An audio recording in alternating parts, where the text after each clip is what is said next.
우리는 계속해서 민수기를 묵상하고 있습니다. 민수기에서는요, 하나님께서 시내산에서 이 사람들을 자기 백성을 삼으신 다음에 출애굽기부터죠. 자기 백성 삼으시고 십계명으로 율법을 주시고 하나님의 백성이 어떻게 살아야 되는지 가르쳐 주시고 하나님께서 그들과 함께 하겠다. 하나님께서 함께 하시는 그곳을 만들어라. 성막을 만들고요. 성막을 봉헌하고 그리고 그걸 다 완성한 다음에 민수기에서 백성들이 얼마나 나왔는지 하나님의 약속이 얼마나 신실한지를 보여주셨고 인원을 카운트했죠. 그 다음에 진영을 어떻게 배치하고 어떻게 행군을 해야 되는지 순서를 알려주시고 그 다음에 레위 지파의 인구를 조사해서 그 성막 안에서 이 사람들이 텐트를 치고 있을 때 어떻게 지내야 되는지 무슨 일을 해야 되는지 그리고 이 사람들을 거룩하게 하고 이런 일을 쭉 하고요. 행군에 나갈 때 하나님께서 어떻게 이 사람들을 인도하라는 것을 쭉 가르쳐 주셨습니다. 그리고 출애굽기와 레위기를 통해서 거의 1년 동안 이스라엘 백성들을 알아들을 수 있게 충분히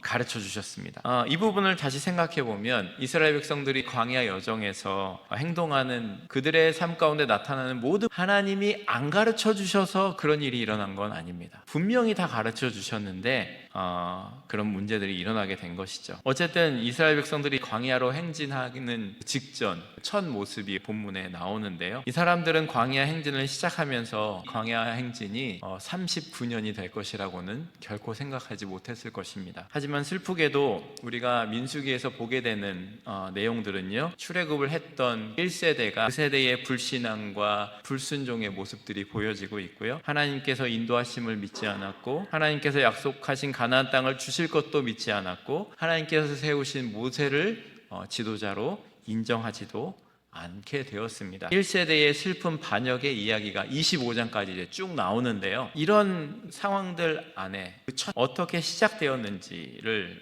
보여주고 있습니다. 말씀을 통해서 우리가 이스라엘 백성들이 어떻게 나아갔는지를 보게 될 텐데요. 많은 사람들이 이동을 해야 되잖아요. 이동을 할 때는 구름이 이렇게 딱 떠서 가면은 그대로 이동을 하게 되는데 그 이동할 때는 이런 대형을 갖추고 해라라고 얘기했습니다. 제일 앞에 언약궤가 있습니다. 그리고 유다 지파와 다른 세 지파 그리고 나서 성막에 부품들이 있고 또 다른 지파들이 있고 그 다음에 성막에 기구들이 있고 또 다른 지파들이 뒤따라서 오게 됩니다. 어쨌든 이런 대열을 어떻게 지휘하는지 은나팔 2개로 다 어떻게 하는지 알려주셨습니다. 그리고 이 사람들이 이런 대열을 지어서 가게 될 것입니다. 민수기 10장 11절에 보면 이런 말씀이 있습니다. 둘째 달 스무 날에 구름이 증거의 성막에서 떠오르매 라고 되어 있습니다. 이스라엘 백성들이요 첫 출정을 하게 됩니다. 첫 출발을 하게 되는데요. 애굽에 온 지 1년 2개월쯤 됐을 때 시내산에 머무른 것만도 거의 1년이 되었을 때 구름이 떠오르자 제사장들이 은나팔을 크게 불었고요. 그리고 하나님의 백성으로서의 첫 출발을 하게 되게 됩니다. 여러분 1년 동안 쳐두었던 텐트를 거두기 시작했습니다. 사람이 어딜 살든지요 텐트에 살아도 1년을 살면은요 그 안에 짐이 얼마나 늘어나는지 모릅니다. 짐이 겁나게 늘어나요. 그런데요 이 사람들이 광야에서 1년을 살면서 자기 필요한 거 물물 교환도 했겠고 어디다 구해서 쟁여놨을 거 아니에요. 1년 동안 살았던 텐트를 접어가지고 이동을 하게 됐습니다. 그래서 이동하면서 성막은 또 이렇게 하나님 알려주신 대로 절차를 거쳐서 옮겨지게 되게 되는 것이죠. 이들이 나아가는 곳이 어떤 곳이냐면요 사막 같다, 광야 같다, 척박하다, 구름이 없다는 겁니다. 여러분 사막 지역에서는요 구름 보기가 쉽지 않다고 합니다. 왜냐하면요 구름이 생길 수가 없어요. 너무 건조하니까. 유대 광야 지역은요 거의 비가 오지 않는다 그럽니다. 그래서 연간 강수량이 많이 오면 100mm, 유대 광야 동편은 더 건조해가지고요 1년에 연간 강수량이 50mm입니다.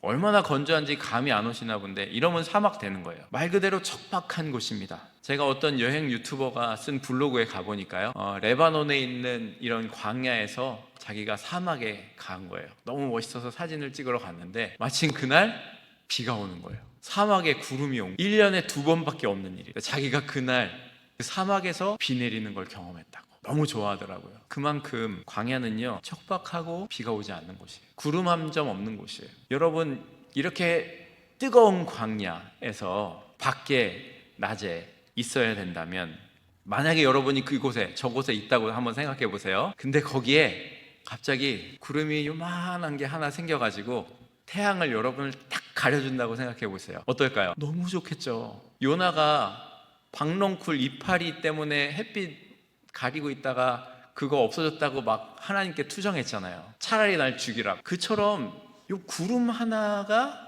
나를 햇빛으로부터 보호해 주는 거는요, 훨씬 시원하고 버틸만하게 해줍니다. 건조한 데서는요, 구름이 이렇게 나를 가려주는 것만으로도, 햇빛을 가려주는 것만으로도 참 시원함을 느낄 수가 있어요. 나무 그늘에만 가도 시원하거든요. 본문에 보면은요, 이렇게 척박한 곳에 구름 기둥이 이스라엘 백성들을 인도하고 있었다는 거예요. 구름도 보기 힘든 곳에서 구름 기둥이 그들 가운데 있었다는 거예요. 저는 그때 구름이 이런 모습이었을 것이라 생각이 됩니다. 시편 말씀에 보면은요, 여호와께서 낮에는 구름을 펴사 덮개를 삼으시고 밤에는 불로 밝히셨으며, 구름이 기둥으로 쭉 올라가기만 한 게 아니고 퍼지고 있어요. 34절에 보면 그들이 진영을 떠날 때에 낮에는 여호와의 구름이 그 위에 덮였었더라 라고 말해요.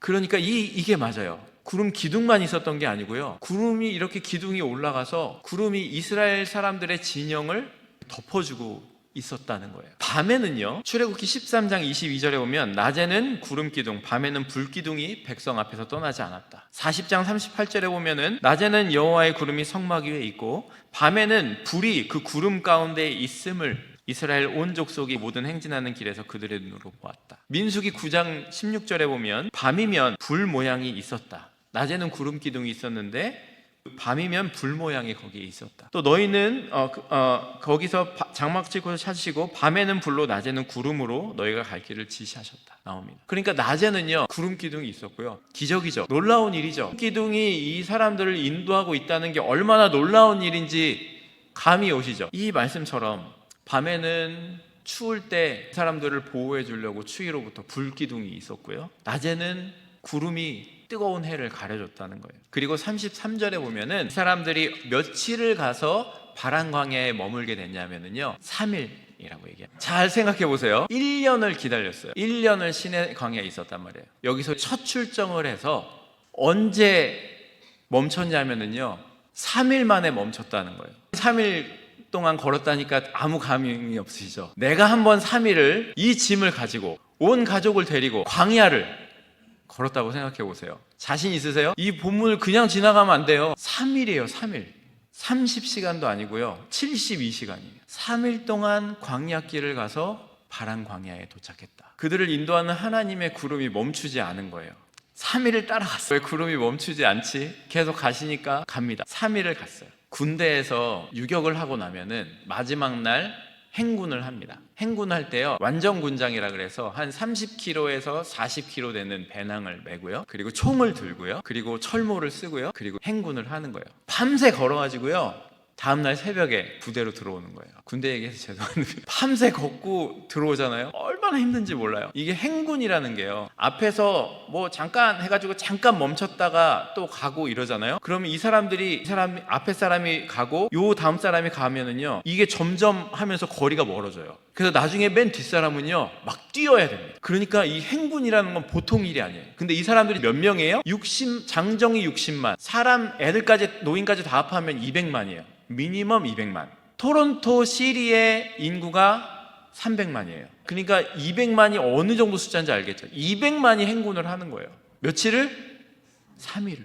행군이라는 걸 하면은요, 부대에서 저러고 들어오면은요, 발에 온통 물집이 잡힙니다. 발바닥 전체가 물집이 생겨요. 그러면은요, 거기를 서로 바늘을 달궈가지고 물집을 터뜨려 주면서 서로의 사랑을 확인합니다. 얼마나 아픈지 듣지도 못하겠고. 근데 이 사람들은요, 광야를 3일을 걸은 거예요. 뭐 너무 힘들었을 것 같아요. 뭐 중간중간에 휴식이 있었는지는 모르겠어요. 성경은 기록하고 있지 않아요. 노인과 여인과 아이들이 있었어요. 힘들었을 거예요. 근데요, 하나님 입장에서 보아도요, 200만 명이 성막을 중심으로 텐트를 치려면은 얼마나 넓은 공간이 필요하겠어요. 그렇죠. 하나님께서는요, 이 대열을 유지해서 그곳을 치려면 목적지가 있는 거예요. 그럼 거기까지 이 사람들을 데리고 가셔야 되는 거예요. 구름 기둥으로 덮어주면서 불 기둥으로 따뜻하게 하면서 밤낮 3일 인도해 주신 거예요. 이 사람들은 하나님 신뢰하며 나중에는 차라리 날 죽여주십시오 하면서 걸어서 3일 길을 갔겠죠. 그랬을 거예요.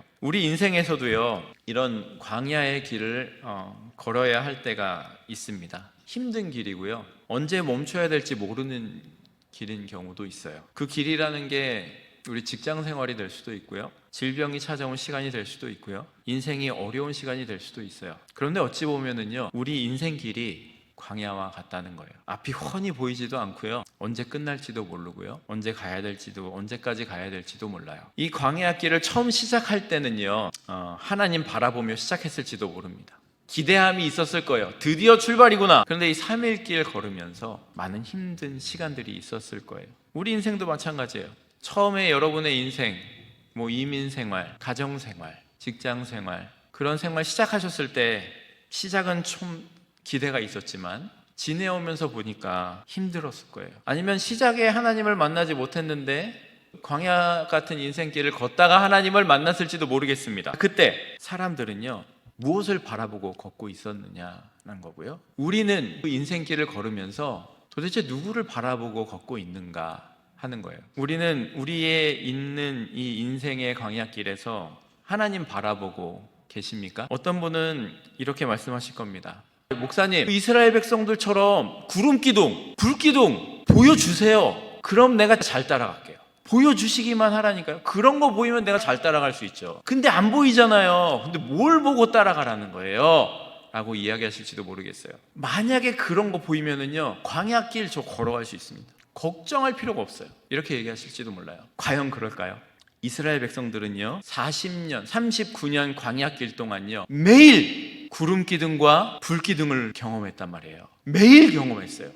그러면 잘 살았겠죠. 믿음의 반응을 했겠죠. 하나님 뜻대로 반응했겠죠. 그렇게 보였는데도요, 좀 시간이 광야의 길이 길어질수록 불기둥, 구름기둥 보는 걸 잊어버리는 거예요. 광야에서 다른 것 바라보기 시작하는 거예요. 내 눈에 좋아 보이는 거 보이면은요, 거기서 멈췄는지도 몰라요. 구름기둥은 저 앞에서 기다리는데 나는 멈춰 있는지도 몰라요. 여러분의 인생에 먼저 구름기둥과 불기둥이 뭡니까? 구름기둥, 불기둥 뭐예요? 하나님의 무슨 역사 이런 건가요? 33절을 함께 읽어볼게요. 그들이 여호와의 산에서 떠나 3일 길을 갈 때에 여호와의 언약궤가 3일 길에 앞서가며 그들의 쉴 곳을 찾았고, 구름기둥, 불기둥은요, 여호와의 언약궤가 어디 있는지를 보여주는 거예요. 다시 말씀드릴게요. 구름기둥, 불기둥은요, 여호와의 언약궤가 여기 있다는 거예요. 200만 명이 걷잖아요. 거기에서 조기에 하나님의 언약궤가 있다. 거기로부터 구름기둥이 올라가서 그들을 덮어주고 불기둥이 올라와서 그들을 따뜻하게 해주는 거예요. 우리가 주목해야 되는 부분은요, 구름기둥과 불기둥은 이 언약궤인데, 언약궤가 항상 그들의 삶에 이동할 때는 항상 행렬의 앞에 있었다는 거예요. 여호와의 언약궤가 3일 길에 앞서가며 라는 말이, 이스라엘 백성들이 여기 있는데 여호와의 언약궤가 3일 길 앞에 있다는 얘기가 항상 함께 가는데 3일 길 동안 앞에서 언약궤가 갔다는 얘기예요. 그러니까 이스라엘 백성들을 행진할 때 항상 제일 앞에 뭐가 있었어요? 언약궤가 있었다는 거예요. 여러분, 항상 여호와의 언약궤가 행진의 제일 앞에 있었어요. 언약궤가 뭐예요? 언약궤 안에 뭐가 들어있어요? 십계명이 들어있잖아요. 하나님의 말씀이 들어있잖아요. 시내산에서 모세가 영광 중에 하나님께 받았던 율법이 담겨 있단 말이에요. 그러니까 이 율법이, 이 언약궤의 기능이 뭐냐는 거예요. 갈라디아서 3장에 보면 이렇게 말해요. 율법이 우리를 그리스도께로 인도하는 초등교사가 되어 우리로 하여금 믿음으로 말미암아 의롭다함을 얻게 하라. 율법은요, 우리를 인도하는 교사가 돼서 예수님께로 인도해 주는 것이라는 거예요. 광야에서 불기둥과 구름기둥이 뭐예요? 하나님께서 우리를 인도해 주시는 상징이고, 하나님의 말씀이 우리를 인도하신다는 것을 보여주는 상징이라는 거예요. 구름기둥과 불기둥이 어디서 나온 거예요? 말씀에서 나온 거예요. 하나님의 약속의 말씀, 하나님의 임재 가운데 그것이 다 나왔다는 거예요. 여러분, 그러니까요, 언약궤를 이스라엘 백성의 선두에 서게 한 거는요, 하나님의 인도하심이 늘 그들의 앞에 있다는 것을 보여주게 하는, 하나님의 갈 때는 항상 하나님 말씀이 먼저 가는 거야. 이거를 40년 동안 본 거예요. 그리고요, 이 하나님의 이 언약궤가 앞서가고 멈췄을 때는 중심에 있는 모습은요, 예수님께서 그들과 함께 하고 계심을 궁극적으로 보여주는 모습이기도 하고, 주님께서 늘 앞서가셔야 됨을 보여주는 모습이기도 한 거예요. 광야 학교였죠. 하나님께서 그렇게 인도하셨다는 거예요. 마지막으로 제가 보고 싶은 부분은요, 하나님께서 이렇게 구름 기둥 불 기둥으로 인도해 주셨는데요, 이스라엘이 행진할 때 맨 앞에 서서 여호와 하나님께서 무엇을 하셨다고 나와요? 그들의 쉴 곳을 찾았고 라고 말합니다. 주님이 뭘 찾으셨다고요? 쉴 곳을 찾았다는 거예요. 그들이 일할 곳을 찾은 것도 아니고요, 주님이 그들이 쉴 곳을 찾으셨다는 거예요. 시편 23편을 보면은요, 다윗이 하나님의 그런 인도하심 속에서 쉬게 하시는 하나님을 경험하면서 이렇게 기록을 했어요. 여호와는 나의 목자시니 내게 부족함이 없으리로다. 그가 나를 푸른 풀밭에 누이시며 쉴 만한 물가로 인도하시는도다. 여러분, 다윗은요, 하나님의 인도하심을 이렇게 경험하고 나서 하나님의 인도하심이 부족함이 없었다. 그분이 내 목자셔서 부족함이 없었다. 그분이 나를 푸른 풀밭에 누이고 쉴 만한 물가로 인도해 주셨다라고 말해요. 그런데 다윗이 시를 쓸 때가 어떤 상태였을까요? 푸른 풀밭과 쉴 만한 물가가 있는 곳이었을까요? 아니요. 엄청나게 힘든 상황이었어요.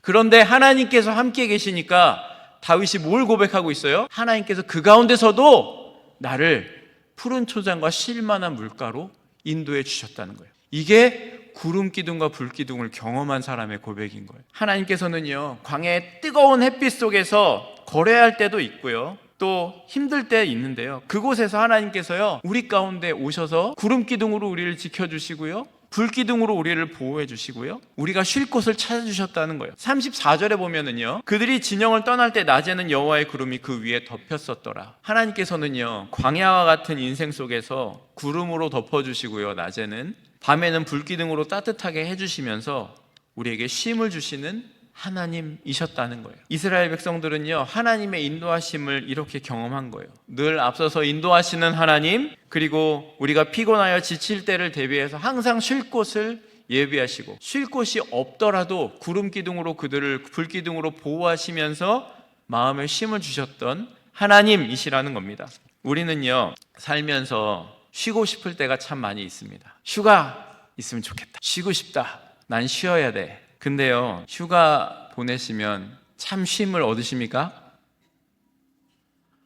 이번 주말에는 아무것도 안 하고 누워서 내가 좋아하는 드라마 몰아서 다 볼 거야. 좋다. 좋으세요? 보고 나면 만족하세요? 휴가라서 어디 갔다 오고 나면은 좋을 것 같은데 너무 피곤해요. 휴가를 잘못 보내서 그런가? 우리는 쉬고 싶을 때 참 많은데요, 참 쉼을 경험하지 못하고 있어요. 우리가 생각하는 쉼에서 진짜 쉬는 게 모르기 때문이에요. 뭔지 모르기 때문에. 내가 하고 싶은 거 다 한다고요, 쉼이 되지 않습니다. 왜냐하면요, 그곳에 참 쉼이 없기 때문이에요. 참 쉼은요, 하나님께서 우리의 중심이 되시고요, 함께 하심 속에 우리가 쉴 때 진짜 쉼이 있는 거예요. 이게 시편 23편의 고백인 거예요. 하나님이 함께 하시니까 원수가 나를 죽이려고 쫓아오는 상황 가운데서도 그곳이 하나님의 함께 하심으로 푸른 초장이 되고 쉴 만한 물가가 되는 거예요. 하나님의 함께 하심이 우리에게 쉼이라고요. 그게 평안이라고요. 만약에요, 하나님의 임재인 구름 기둥과 불 기둥이 이스라엘 백성들의 광야 생활에 없었다면 어땠을까요? 하나님의 임재하심과 하나님의 함께 하심이 없었다면, 불 기둥과 구름 기둥이 없이 이스라엘 백성들이 광야 생활을 했다면 이 사람들은 광야의 생활을 성공적으로 보낼 수 있었을까요? 100% 못해요. 하나님의 함께 하심과 인도하심이 없다면, 구름 기둥으로 보호하시고 불 기둥으로 보호하심이 없으면은요, 다 죽은 거예요. 역사에 그렇게 기록됐을 거예요. 우리 인생에도요, 마찬가지예요. 여러분에게 하나님의 임재인 불 기둥과 구름 기둥이 있으십니까? 여러분에게 불 기둥과 구름 기둥이 필요하심을 느끼십니까? 여러분의 인생에요, 불 기둥과 구름 기둥이 없다면 그게 얼마나 위험한 일인지 깨달으셔야 됩니다. 지금은 괜찮아 보일지 모릅니다. 그러나 언약궤가 상징하는 하나님의 말씀, 하나님의 임재가 여러분의 삶에 없다면 그 인생은 뿌리가 잘린 나무고요, 어항 밖에 튀어나온 물고기밖에 안 돼요. 말라 죽는 것이 분명한 기정사실인 거예요. 여러분, 그러면 우리의 인생에 하나님의 임재를 어떻게 경험할 수 있습니까? 이스라엘 백성들은요, 늘 하나님의 말씀을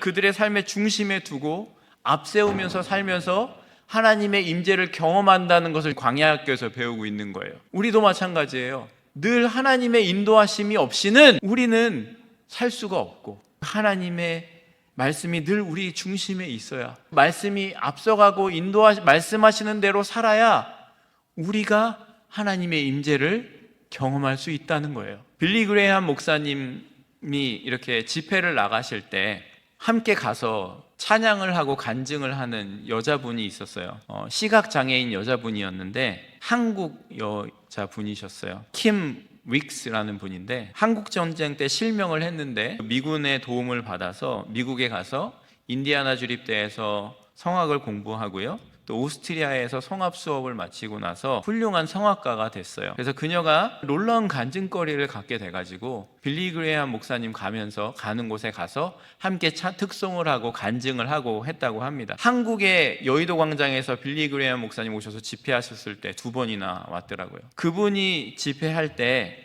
킴 윅스라는 분이 집회를 할 때 이런 간증을 했대요. 사람들이 앞을 보지 못하는 나를 인도해 갈 때 저 앞에 100m에 장애물이 있어요 라고 말을 하거나 저 200m 앞에 뭔가 있어요 라고 말하지 않습니다. 바로 앞에 물이 있으니까 여기서 한 걸음 옆으로 가세요. 앞에 계단이 있으니까 발을 조금만 높이 올려주세요. 이렇게 알려주면 나는 그 말을 믿고 한 걸음 한 걸음 인도함을 받아서 목표 지점까지 가게 됩니다. 하나님께서 나의 삶을 인도하신 것도 그런 방법이었습니다. 처음 시각장애인이 되었을 때 어떻게 살지 암담했지만 하나님께서 다음 한 발걸음을 떼어놓을 자리를 일러주셨습니다. 그렇게 인도함을 받다 보니까 내 삶 전부가 하나님의 인도 가운데 있게 되었고 하나님의 의도하시는 목표 지점으로 나의 생이 달려오게 되었습니다. 하나님이 우리를 인도하시는 방법도 이와 같습니다. 우리는요, 우리의 인생의 3일 앞날도 몰라요. 10년 후, 1년 후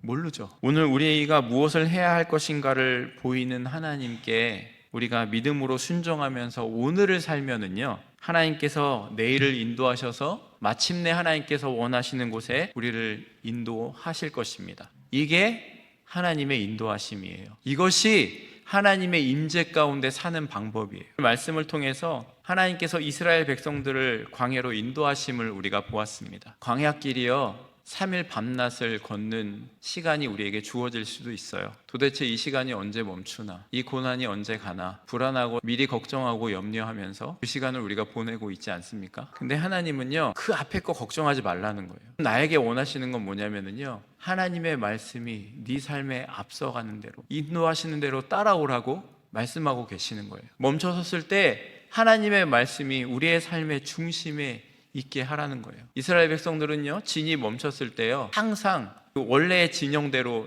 진치는 진영으로 태우고 나서요 그 성막에서 아침 저녁으로 번제를 드렸어요. 상번제를 드렸어요. 뭐예요?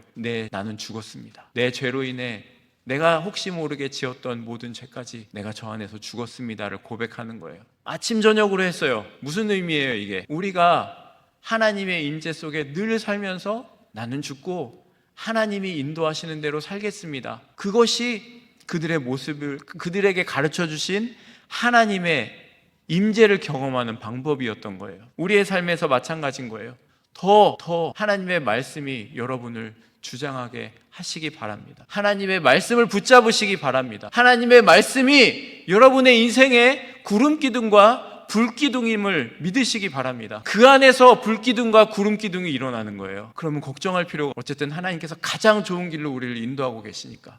내가 할 거는요 걱정과 고민과 염려가 아니에요. 하나님, 오늘도 내가 하나님을 바라보겠습니다. 하나님께서 인도하여 그것만 바라보고 살면 되는 거예요. 3일길 광야길 그렇게 보낼 수도 있고요, 그렇게 보내야 되고요. 그럼 하나님이 인도하셔서 우리에게 그 가운데 쉼도 주시고 회복할 시간도 주시고 힘도 주시는 분이심을, 그리고 결국 우리를 원하는 목적지로 이끄시는 분이심을 믿으시기 바랍니다.